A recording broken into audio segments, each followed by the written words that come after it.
Crazy how we went live earlier and then like now it's like nobody's there, but we had everybody. Yo, we're live. What's up, everybody? Welcome to the second episode of Crypto Conversations with my guest, Javi. Honestly, Javi, I think at this point you're just gonna be the host with the Crypto Convos. Today's theme is real simple and it's something that I've gotten mad no support for, but the market crashed. Yeah, we still about this cash, Javi. So what's up? Talk to the people, man.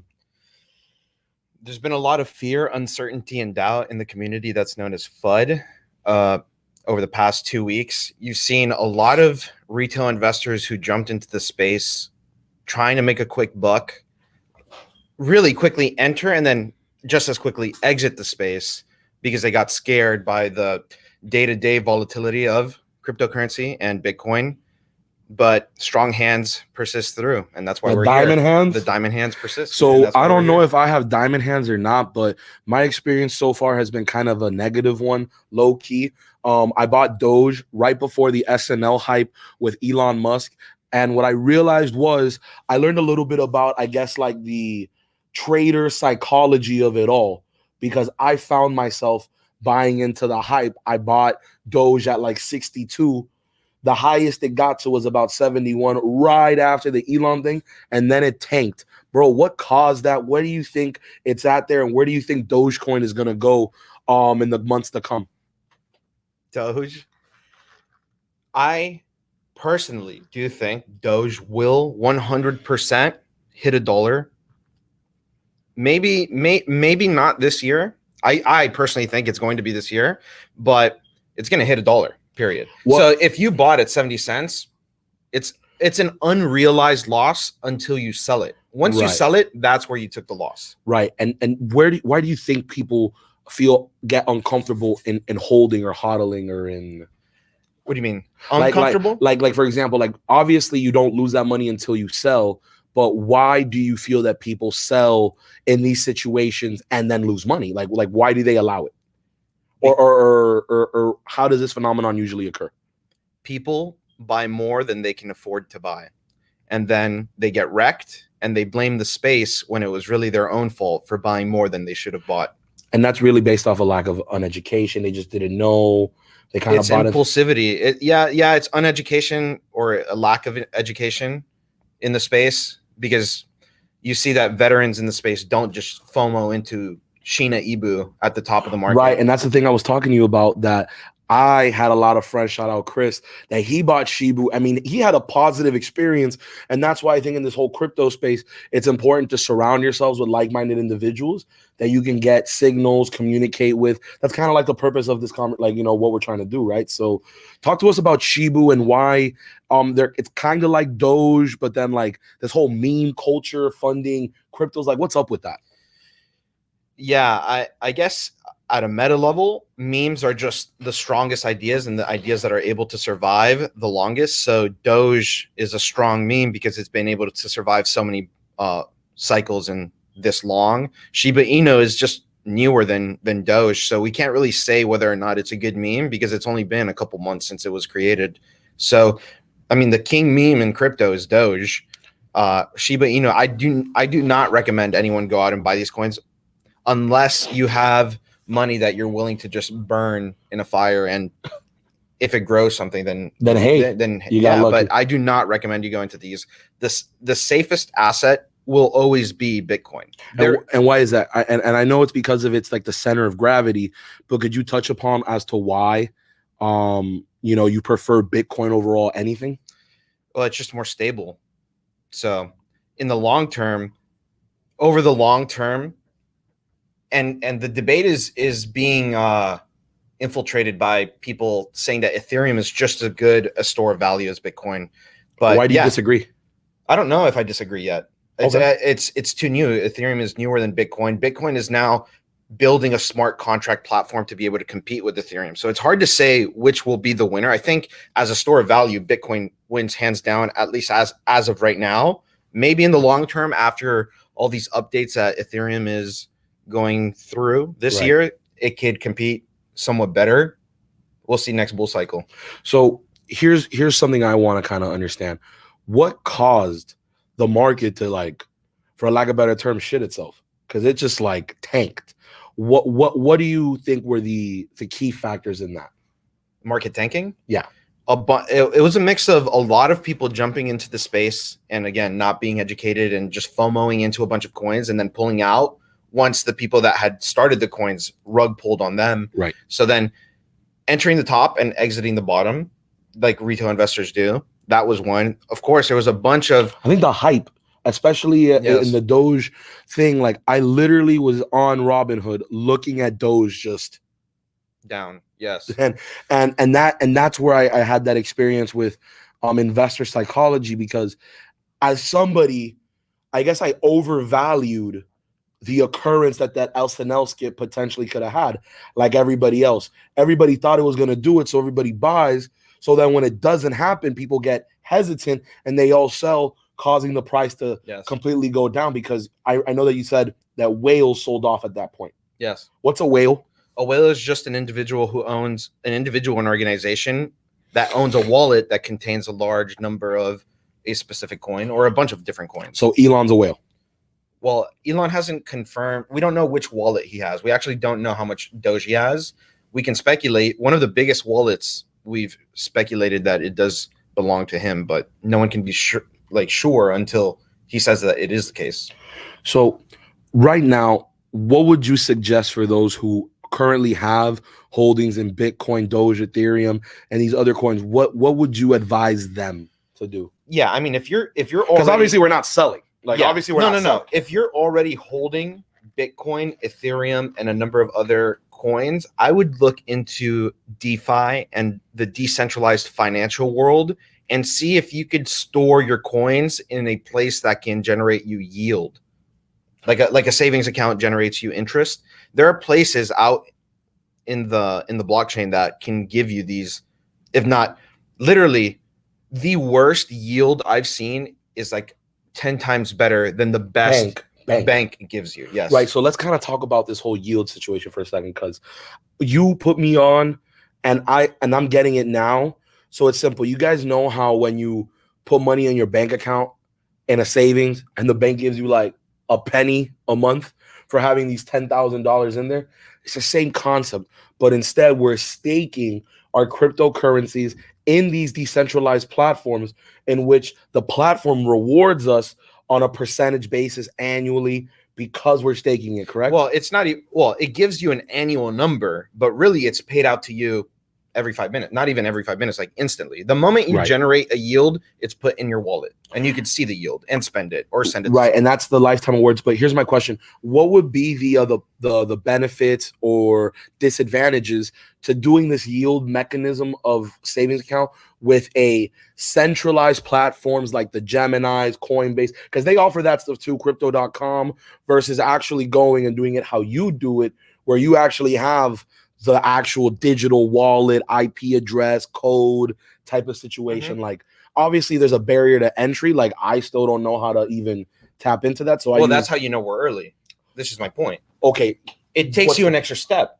But the moment the app comes out that you could just click a button and get in, which you kind of already can do with Dharma. You can do this with Dharma. But we talked about the fees. And that's what that's what the updates to Ethereum that are coming out this year are going to bring. To make the fees go down. If you were to, the moment it becomes easy and fast, that's when everyone jumps in, and by then you're already late because then the boat has shipped or the boat has sailed. You need the next ship that a bunch of people haven't gone into. And that's another thing I've learned. Again, if you want to invest and make quote unquote bank or a lot of money, or you want like a big percentage return, if you're just investing and you're just going to hodl as a savings, then just buy it and don't sell.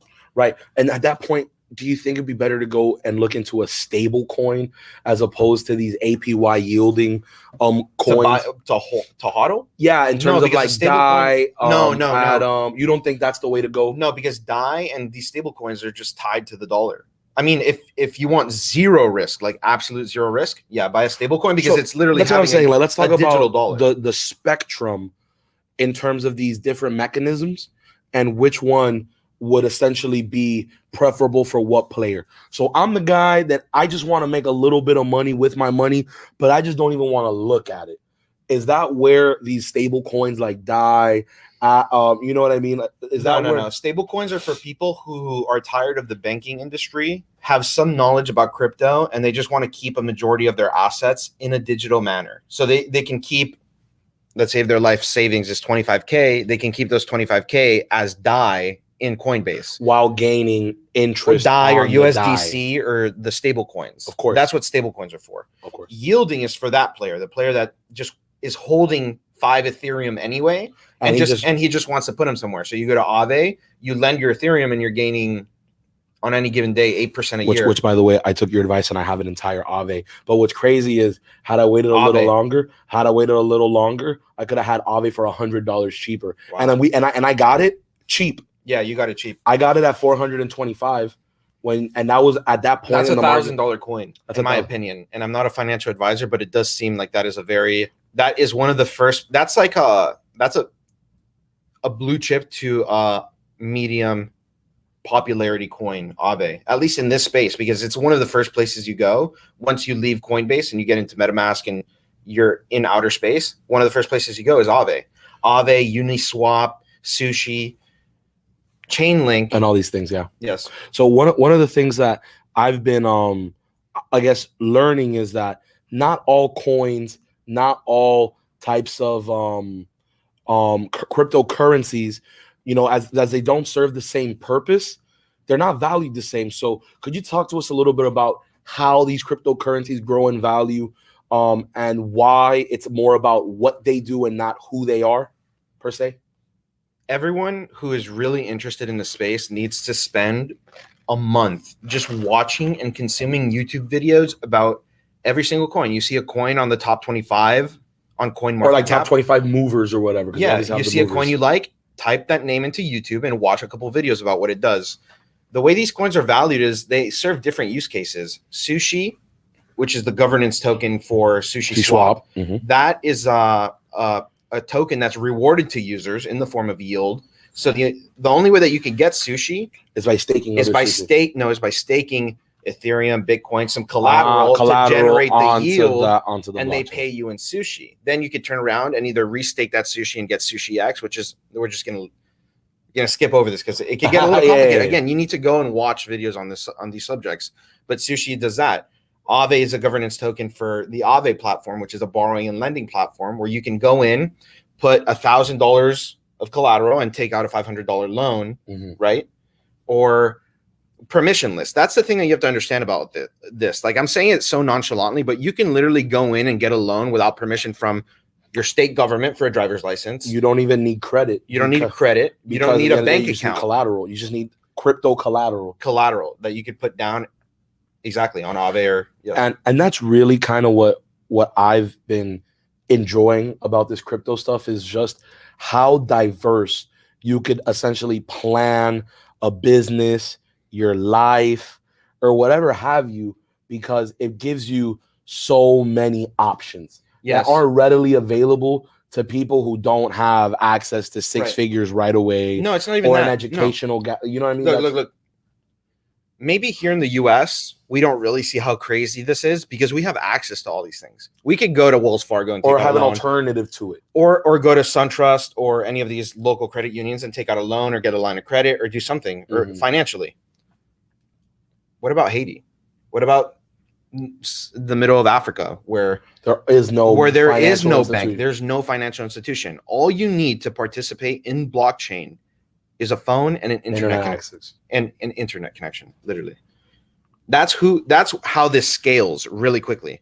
Once that population gets their hands, and it's really more about the integration of it in our society. And I love the example that we've always talked about is like at the beginning of Bitcoin, it took 10,000 Bitcoin to buy a pizza or the 2 boxes of pizza. And now it'll get to a point where a couple Satoshis will buy you a Coke at McDonald's. But it's more not so much about the pricing or the currency aspect, but it's more about how do we integrate it in our society? Because with integration comes the price increases and shooting up, right? Yes. Well, the integration, it's not just shooting up and then coming back down. It's going up and it's never going to fall behind certain points. A certain like we just saw Bitcoin retest $30,000 and it didn't fall below 28K. Which is so That leads me to believe that we will never see a Bitcoin cheaper than $25,000 ever again. The last time that you could have gotten a Bitcoin for under $25,000 last year was last year in December. And again, you introduced me to all of this when we were at the Warnock campaign in Georgia, and at that time, Bitcoin was 32,000 when I got in. Yes, right. And now seeing, so if you bought right then, the market has just told you you can never lose any money, because the lowest entry that you got into where you could have possibly lost money, we just retested and said we're not going lower than this. Literally. So, and that's what I find so interesting, because, you know, I have my, you know, more open like political views about it, and I really see this technology as you categorize the evolution to our financial systems. No, this is coming for the financial institution to replace them. This is the internet killing the financial institution.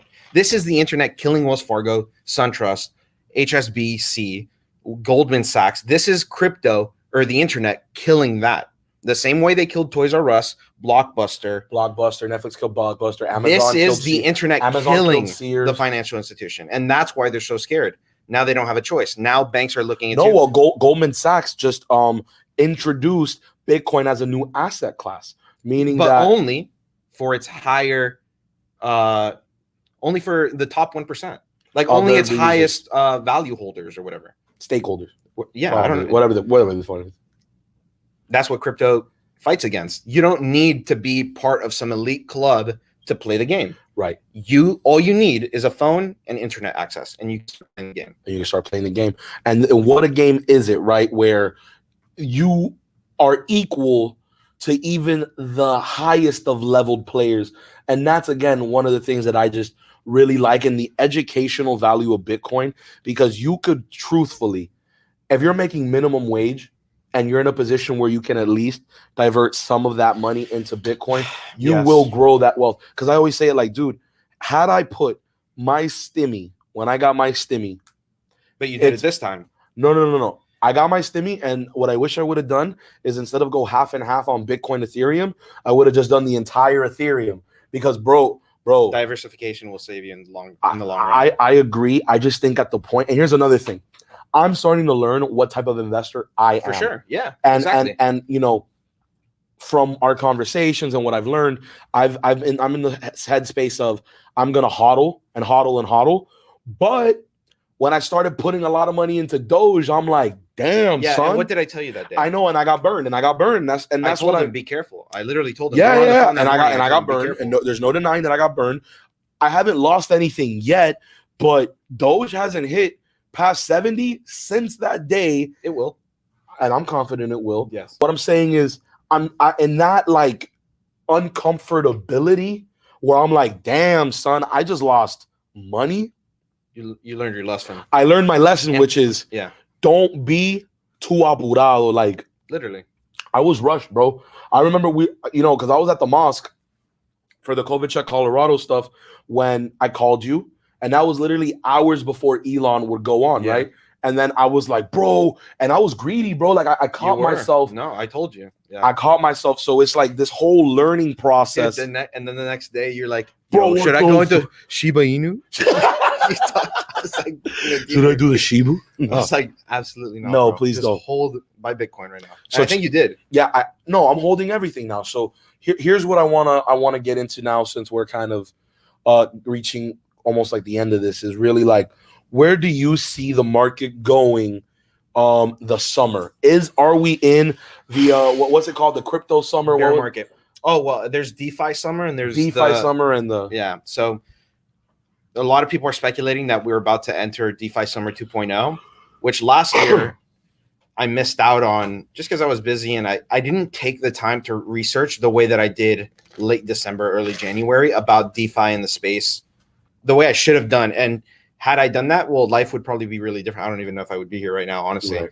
But yeah, DeFi Summer 2.0, they're saying that that's what's coming right now. There are a couple of coins right now that have kind of marketed themselves around being excited about DeFi Summer 2.0. A couple of those are Solana. I know that one is really popular, and a coin I'm looking at, Solana, SOL, on the top 25 or top 100 coin market cap. We have questions? No, yeah, I'm trying to just send Ilema a thing right now. Ilema, do my thing. I just requested it to her. Hopefully. Solana, Chainlink, I think, is integral to the space. Ethereum, I think, at these levels, some people are estimating Ethereum to go as high as 10K, 15K, 20K, and all that stuff by the end of this bull run. No, 100%. So for those who might not know, what's a bull run? What is how do we get into one? What are the signs? It's just the cycle. The bull run usually is marked by when Bitcoin halves, which is the event where the amount of rewards given out to miners is cut in half, and that happens about every 100,000 blocks, which is approximately every 4 years. The last halving took place actually about a year ago. Last week, it was May 20th, May 13th. Yeah, that week last year. So it's been just about a year. Usually bull runs last 18 months. So if right now the math is leading, we're 12. So we have another 4 to 6 months of the bull run, according to historical data that shows that the bull run lasts an average of 18 months. And why do people want to get in on this now and not wait and not? Well, I actually think people don't want to get into it now for some reason. I wasn't talking so much about. I was talking about like why do people want to get into crypto and how you said that it's still early. Oh yeah, people have. First, it was this will never work. To this is not working. To okay, maybe this could work. To okay, it's definitely working. And then it's literally the back end of everything that happens in society across the entire world. Visa just announced that they were going to settle payments on the Ethereum blockchain. Visa is like one of the largest payment processors in the world. So they're just going to flood Ethereum with over $300 million a day of value, of transactional value. That's a lot of fees that they're going to pay. A lot of fees. That's a lot of fees and a lot of block time they're going to take up, which isn't going to really matter once layer 2 comes about and fees on Ethereum are much cheaper. But right now, if Visa were to do that, they would literally flood the network. Why is it? And this is kind of something I want to talk about a bit. Why is it that there's such a big issue with market manipulation, and why because does we're it early? Okay. So the market is so small still that a even tweet with from Elon Musk, even it might be small, but even if there's $1 trillion, if the market cap for Bitcoin is $1 trillion, that's still small. Okay, there's 1 billion people on, let's just say 1 billion people, right? Each person puts $100. That's $1 trillion. Damn. Damn. Yeah. No. So wait until more money pours in, and the entire market is valued at 50 trillion. There's not going to be that much volatility on like this. Because then it's going to get to a point. It's like, where do you pull out to? You realize it's not about pulling out. It's about being in it. Because you're already in it. In it. But the way that you're in it is you're trapped to the confinement that the government, the central bank, the forces that and said you can only move within this maze. Versus you leave and you enter crypto space and you're like, I can go and do whatever I want. I could go put this collateral in a safe. I could go put an Ethereum down as collateral. Take a loan of half an Ethereum out. Take that half Ethereum, put it in a yield. And then the half Ethereum at that point is going to be more, so you can take out more money. Yeah, exactly. Yes. You could get that half Ethereum, wait for it to go up, sell for $500 profit, put back the half Ethereum, take out your initial Ethereum, and now you have an Ethereum plus the 500. Plus the 500 you made off that sale. You could do that without permission. All you need is a phone, internet access, and the ability to know how to do it. And YouTube. How to participate in DeFi on YouTube. Boom. You're in. No, seriously. But then I think the point doesn't really become about who's willing to take the time. Thank you. Who's willing to take the time to do the research and be properly educated in the space so that they can go in and not FOMO into Doge because they already have their assets tied up in other things that are making them so much more money or so much more potential money that they're like, I'm not afraid of missing out on Doge because I already have my game plan set. I'm not here every week like, oh, where am I going to go in? I've already done my research and I've said, when I get paid, I'm putting a percentage into this coin. Obviously, after taking care of my debt and other things, you make a game plan and you stick to it and you follow it. And that's not, and this doesn't even apply only to crypto. This is about financial education, period. And I think that goes back to the whole, like, you definitely want to attach goals to your crypto stuff. So again, like I've talked about my goals here prior, you've talked about your goals, but people need to just be very open as to what they want to accomplish, because the start point is very obvious. It's whenever you get into the market, right? But the end point isn't really that clear, because in between that start and finish, there's a lot of volatility. And that's where people lose money if they have that they FOMO, don't have the conviction because they haven't done the research. Yes. So they don't know what to believe in. So they just sell because they're like, oh, everything's going because down. You don't really get burned and lose money until you press sell. Yes. So you have to basically consent to losing money to lose money. Yes. And you have to say, yes, I'm selling. Yes, I'm going to sell at a loss. Yes. And don't do that. Please don't do that. No, there's some cases where you're going to get wrecked. Again, if you're just running around the crypto space, FOMOing into the newest dog coin, you are going to get wrecked. If you're just FOMOing into coins, you're not doing your research or even asking others for advice. And that doesn't mean typing in Doge to $1 into YouTube and then watching 10 videos saying why Doge is going to $1. Right. That's how you get wrecked. Do your research and then invest in coins that you believe in. If you were to just take 3 hours, and that might seem like a lot of time to a lot of people, but half an hour for 6 days is 3 hours. You take half an hour for 6 days to watch 2 YouTube videos a day about DeFi and the space, and you enter it, and then you're like, the moment I entered DeFi, I went, oh, that's why Chainlink is so expensive. And I went, oh, that's why Aave is gaining traction. And I said, oh, that's why Sushi exists and Uni. And then I went, oh my God. And there's 10,000 other coins that I'm like, now I have to go and do research on, because now I understand where the value is drawn. Because there's Wells Fargo on the blockchain. It's not called Wells Fargo. It's just called Sushi, or it's called Aave, or any of these banking platforms or digital banking platforms. What if the city of Miami made a coin?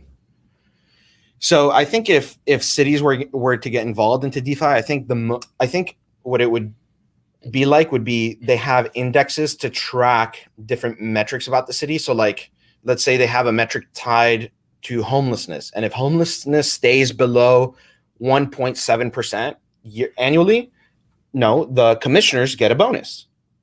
And that's how they pay it out with the city, and then they pay it out with the city token. They could pay it out. No, I think it would be paid out in crypto or in Ethereum or Bitcoin, something like that. No, the moment that cities can't make their own currency, I think that's against federal law. You can't make your own currency. Maybe it's a governance token, maybe something like that. I don't know. I'm just speculating. Right. But if they were going to do something, I could see it being something like that, where, like maybe it's not homelessness, maybe it's construction. If construction takes longer than that, it's backed into something that's it gives a reason. Of the government. Exactly. Okay. It has to be. Okay. It kind of wouldn't make sense, I think. Just going back to the theme of what we're discussing is the market might have crashed, but we still bout this cash, Javi. So in that spirit, that means we holding until time's over, or like, what's up? That's a question. Every individual needs to assess their own financial, their own finances and make that decision for themselves. I do plan on taking some profit towards the top of this market. Only but that's because not now yet. I don't think we're there yet, especially not right now where we're at a dip. So especially right now, I wouldn't sell. But at the top of the market, I do expect to take some profit. Maybe it's 30%, 40%, and just hodl the rest. I don't, because again, I'm yielding, I'm doing other things that are generating me, value as well. So real quick, what are the altcoins people should look for, should check out? I'll go first. I've been super, super into Doge from day one. I know I'm holding and I'm getting burned, but I love the hype. I love the memes. I love the culture. And it honestly gives me something to be excited about, personally. And I'm not selling, but I will sell the moment it goes over 80. I've already told myself that. And by sell, I'm going to sell all of it. I don't care. I think that's what I'm going to do. Because if it hits $1 or not, I'm at a point where I know Doge is volatile. So my strategy with Doge isn't the same strategy I have with Bitcoin or Ethereum, where I'll hold till the ends of time. But Doge, nah, I need that money right now, son. I'm getting uncomfortable. But I like it, though. Yeah, I would say Chainlink would definitely. Chainlink and Solana, it's going to be added to Coinbase soon. What about that synthetic one that you told me about? Synthetics is a good one. I don't know if it's you're already so deep in, so you're just saying a couple altcoins people should look at. Chainlink and Solana, I think, are the two right now that I'm most interested in. Polkadot too, but it's not on Coinbase, so I wouldn't recommend it because it's not as easily right. accessed. And that's one of the things that I will say is kind of like a bummer that there isn't one platform that has everything. No, there is. Oh, there's going to be. There's going to be. But I mean, like at the moment. At the moment, there is. I mean, I'm on 3 platforms. I'm on Gemini, Coinbase, and Robinhood, just because I want to have access. So yes, you're right, but so like Uniswap, which is the decentralized exchange, you have access to every coin that's available with liquidity on the Ethereum blockchain that has liquidity on Uniswap. Or Sushi. Like these platforms have technically every coin. It just takes users to create the liquidity pools for them because you don't need permission from Coinbase. So yeah, some people are saying the flippening, and the flippening is when the market value or the market cap of Ethereum will surpass Bitcoin. Others are saying the real flippening is when the total transaction volume on DEXs beats that of centralized exchanges. So when Uniswap beats or crosses Coinbase in daily volume, that's going to be the real flippening, because it means that there's more transactions happening in the decentralized financial space than inside the traditional financial space. So I see we got 4 people right now, and we got 1 over here. Guys, give us a question. Something that you guys might want to know, something you guys might want some clarification on. Let us know real quick. We'll give it maybe 20 seconds. If not, then I think we're going to call it. But I just want to know if you guys have any questions or anything that you would want some clarification on while we're still here. So let me know. LMK. Okay. We got 4. We don't know who the 4 are. Vamos a ver. They're still here.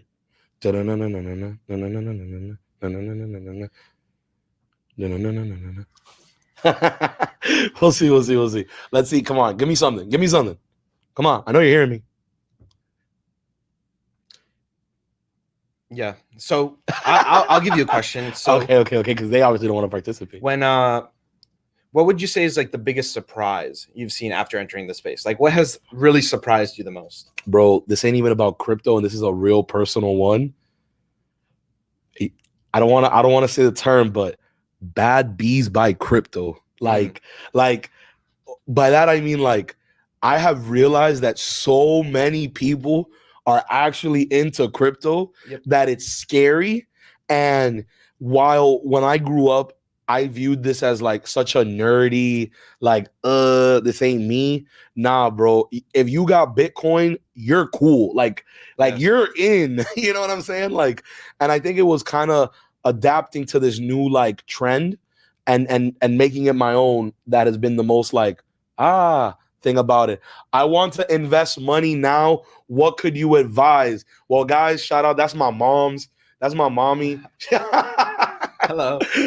So she always supports the dreams. But okay, Javi, please, if you could tell my mom how she could invest her money, what would be the easiest? Even though, mami, ya yo te puse Coinbase, so no venga con eso. So yeah, I think Bitcoin and Ethereum right now are just at levels that are I think once we really moon by the end of the cycle, by the end of this year, I think the next floor of the next bear market, which is after the next crash, after this coming crash, is going to be just a little bit higher than where we are right now. So I think right now is the last time to get in the space without fear of actually losing money on your investment after the crash. Because there's going to be people that jump into Bitcoin at 80K, see Bitcoin at 380, and they're I'm awesome. Don't sell. Watch it fall down 250, 100, back at 80, still don't sell because they understand the value. They're hodling, and then it falls to the 40, 60K, where I think is the next floor, and they're holding, and now they're seeing an unrealized loss, and they're scared. So I think right now at 30 to 40K is the last good time to get into Bitcoin. So mommy, very simply put, the Coinbase app that I downloaded on your phone, go in there now and buy $100 of Bitcoin. Yes. And then shoot me a text when you do. My mom doesn't. I think she just used Zelle. True. But I set her up on Coinbase. True. I got my little $10. Yeah, no, referral, I actually think Cash App is better. Not better, but I think it has lower transaction fees. No, it's a faster, it's a less, it's a more cumbersome experience. Yeah, because all you have to do is sign up for Cash App, and you can already And that's it. And you can buy basically. Bitcoin. And a lot of people already signed up for Cash App too. Yeah, but then she's limited to what she can buy. Either way, it's not like she she's knows. limited to Bro, only look, Bitcoin. I'll be real with you. She's here just to humor me. She has no idea I what know. you just said. So at the end of the day, mommy, buy some Bitcoin. Okay. And with that being said, guys, thank you so much. Javi, I appreciate you being on for the second episode of Crypto Talks. Guys, we're going to try and make this like a weekly thing. Please make sure to ask us some questions, share some feedback, and leave us a comment. All righty. Dale, nos vemos. Sheesh.